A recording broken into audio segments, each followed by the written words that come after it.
मराठा आरक्षणासाठी मागील 5 दिवसांपासून उपोषणावर बसलेले मनोज जरांगे पाटील यांच्या 8 पैकी 6 मागण्या राज्य सरकारने मान्य केल्या आहेत. विशेष म्हणजे हैदराबाद गॅझेटियर लागू करण्याची मागणी मान्य झाल्यामुळे त्याचा फायदा मराठवाड्यातील बहुतांश मराठ्यांना होणार आहे. कुणबी सर्टिफिकेट मिळण्याचा मार्ग आता मोकळा झाला असून त्यांना कुणबी म्हणून सर्व लाभ मिळणार आहेत.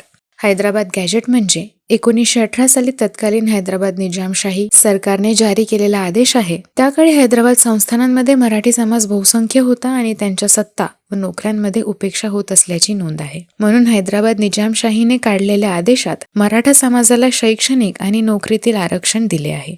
या गॅझेटमध्ये हैदराबाद राज्यातील मराठ्यांना शासकीय नोकऱ्यांमध्ये व शिक्षणात आरक्षण देण्याचा निर्णय घेण्यात आला आहे. हा निर्णय अधिकृत गॅझेटद्वारे नोंदवण्यात आला म्हणून त्याला हैदराबाद गॅझेट म्हटलं जातं. मराठा समाजातील भूधारक तसेच भूमिहीन, शेतमजूर किंवा एखाद्याची शेती कसणाऱ्या व्यक्तीकडे शेत जमिनीची मालकी असल्याचा किंवा ती कसत असल्याचा पुरावा असावा. तो नसल्यास त्यांना दिनांक 13 ऑक्टोबर 1967 पूर्वीचे वास्तव्य दाखवणारे प्रतिज्ञापत्र सादर करावे लागणार आहे.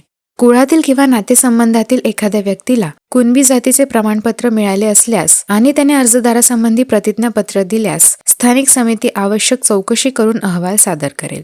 त्यावर सक्षम प्राधिकारी या चौकशीच्या आधारे अर्जदारास कुणबी जातीचा दाखला देण्याचा निर्णय घेतील.